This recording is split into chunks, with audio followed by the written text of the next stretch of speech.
Good morning. आज हम व्याकरण पढ़ेंगे। ओके, व्याकरण में तुम लोगों की बुक में फर्स्ट चैप्टर दिया है भाषा। तो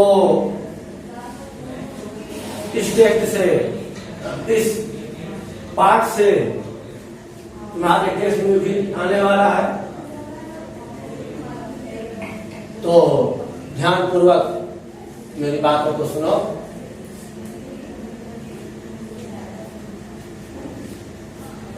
तुम लोग बोलते हो ना? यस। बोलने में होता क्या है, सोचा है कभी? अच्छा, मैं ही बता रहा हूं। तुम्हारे मन में जो भी बातें होती हैं, जो मन में बातें रहती हैं, उन्हीं को तुम एक्सप्रेस करते हो, बोलते हो, मुंह से बाहर निकालते हो। सही बात है। जैसे कि कोई किसी बच्चे ने कोई मिस्टेक कर दी, कोई गलती कर दी, तो हम लोग बुलाते हैं ना 10 तुमसे पूछते हैं क्यों ऐसा किया, कैसे ऐसा हो गया, तुम कुछ कहते हो ना? तो कहते क्या हो? जो बात तुम्हारे मन में रहती है। मैं कहता तुमने इस बच्चे को क्यों मारा, तुम कहते हो कि सर पहले इसने मारा, या इसने मेरी बुक गंदी कर दी, वगैरह वगैरह। तो ये जो हम करते हैं, किसी ने हमसे कुछ पूछा, हमने जवाब दिया, किसी ने कुछ लिखा है, हमने उसे पढ़ दिया, या किसी ने इशारा किया। जैसे तुम क्लास में बातचीत कर रहे हो, आई कांटेक्ट हुआ मैंने, तो तुम साइलेंट हो जाते हो ना?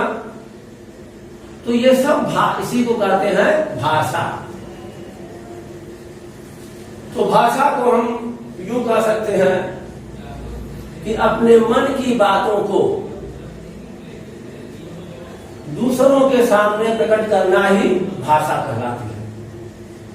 भाषा क्या है भाई? जो बात हमारे मन में है उसे मैंने दूसरे को बता दिया, इसी को कहते हैं भाषा। मन की बातों को, मन के विचारों को, या मन के भावों को व्यक्त करने वाले, प्रकट करने वाले, बताने वाले साधन को हम कहते हैं भाषा। बुक में कुछ इसी से मिलती जुलती परिभाषा दिया होगा। अब ये जो मन की बातों को दूसरों को बताना है, इसको हम 3 प्रकार से बताते हैं, 3 तरह से बताते हैं। नंबर 1, बोलकर। फिर अच्छा ये बताओ, तुम लोग पहले बोलना सीखे हो कि पहले लिखना सीखे हो? बोलना। Good, well done. तो भाषा अभिव्यक्ति के साधन में या भाषा के प्रकार में हम पहला साधन लेंगे बोलकर। अब जब हम बोलेंगे तो तुम लोग सुनोगे, तो ऐसी भाषा को हम कहते हैं मौखिक भाषा। यानी मुंह से बोली जाए और कानों से सुनी जाए। मैं भी सुन रहा हूं, जो बोल रहा हूं तुम भी सुन रहे हो, तो मेरे मुंह ने बोला, तुम्हारे कानों ने सुना, तो इसको कहते हैं मौखिक भाषा। ओके। इसके बाद दूसरा क्या साधन हो सकता है अपने भाव को व्यक्त करने का? लिखना। जब बोलना सीख जाते हो, ताता पापा आया गया से बोलने लगते हो और ज्यादा ही बोलने लगते हो, तब मम्मी पापा क्या करते हैं? स्कूल में तुम्हारा एडमिशन करा देते हैं। अब चलो बेटा नर्सरी में, तो यहाँ पे तुम लोगों को अधिकांशता तो बोलकर ही मैडम लोग पढ़ाती हैं। हाँ, कुछ कुछ लोग राइटिंग भी कराती हैं और उसमें तुम लोगों को बड़ी मेहनत करनी पड़ती है, हम लोग जानते हैं। इसलिए तुम लोगों की हम लोग बड़ी इज्जत भी करते हैं। तो लिखना, लिख दिया, राइटिंग कर दिया, उसके बाद क्या होता है कि उसको पढ़ना भी है। या तो स्वयं आपने लिखा, स्वयं आपने पढ़ा, या आपने लिख दिया, मैंने ब्लैक बोर्ड पर राइटिंग कर दिया और आप लोग पढ़ रहे हैं, तो यह क्या हो गई? लिखित भाषा। जैसे मैं लिख दूं कि श्याम एक अच्छा लड़का है, मैं साइलेंटली कुछ ना बोलूं तो मैं राइटिंग कर दूं, तुम लोग पढ़ लोगे। तो मेरे मन में जो बात थी, श्याम से मैंने मिला, उसके हैबिट्स वगैरह हमें बड़े पसंद आए, मैं कहता गुड बॉय। तो जिस भाषा को लिखा जाए और पढ़ा जाए, यानी कोई लिख रहा है और कोई उसको पढ़ करके समझ जा रहा है, तो लिखने वाले के मन में क्या है? ऐसी भाषा को हम कहते हैं लिखित भाषा। तो जो भाषा लिखकर कही जाए और पढ़ करके समझी जाए, उसे कहते हैं लिखित भाषा। तुम लोग माइंड में ये सेट करो कि लिखना, पढ़ना, ये क्या है भाई? लिखित भाषा। फर्स्ट वाला क्या था? बोलना, सुनना। तो बोलना सुनना मौखिक भाषा, लिखना पढ़ना लिखित भाषा। एक और साधन है मन के भाव को व्यक्त करने का, इशारों द्वारा या संकेतों द्वारा। इसे कहते हैं सांकेतिक भाषा। उसमें कुछ बोला नहीं जाता, बस संकेत कर देते हैं, इशारा कर देते हैं, और कोई कुछ बोलेगा नहीं, कोई कुछ सुनेगा नहीं, बस देखना है और देख करके लोग समझ जाते हैं कि हमें क्या करना है। ये लाइव मार्केटिंग के लिए निकले हैं, रेड लाइट जल गई तो वहां पे रुक जाना है। सब लोग जानते हैं कि रेड लाइट, रुक जाओ, स्टॉप। फिर उसके बाद देखते रहते हैं लोग लाइट को, चौराहे पर जो भी लाइट्स लगी हैं। ग्रीन लाइट जल गई, सब लोग फटाक से स्टार्ट करते हैं अपना अपना वाहन। हस्बैंड पैदल वाले भी सब लोग चलना शुरू कर देते हैं।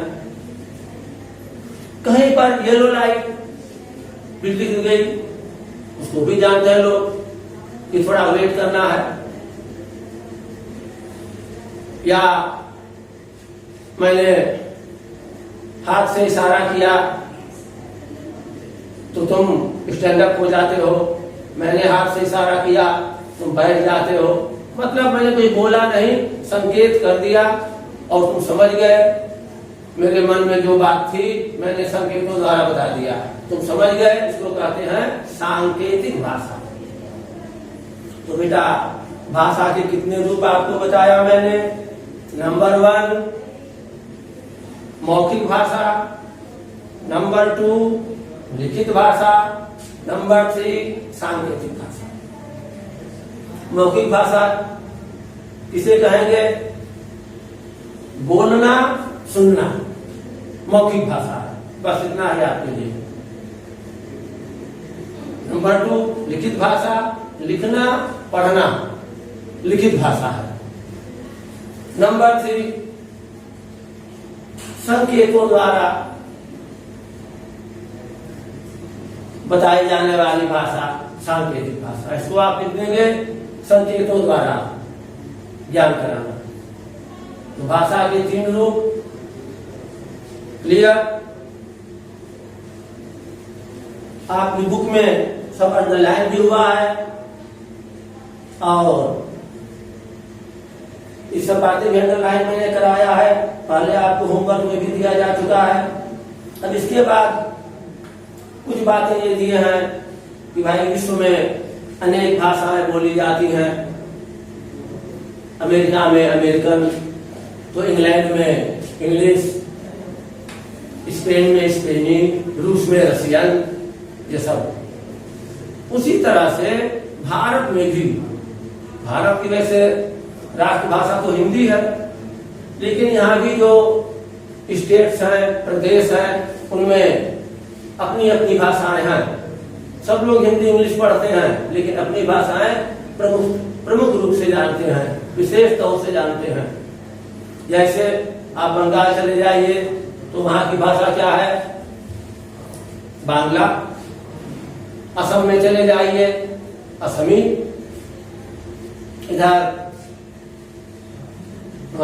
दक्षिण में चले जाइए, केरल।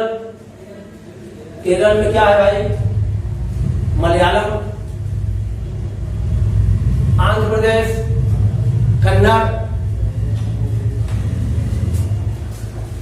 आंध्र प्रदेश नहीं, आंध्र प्रदेश तेलुगु, कन्नड़, कर्नाटक। तो हमने अंडरलाइन सब कराया है बुक में, इसको तैयार करिएगा।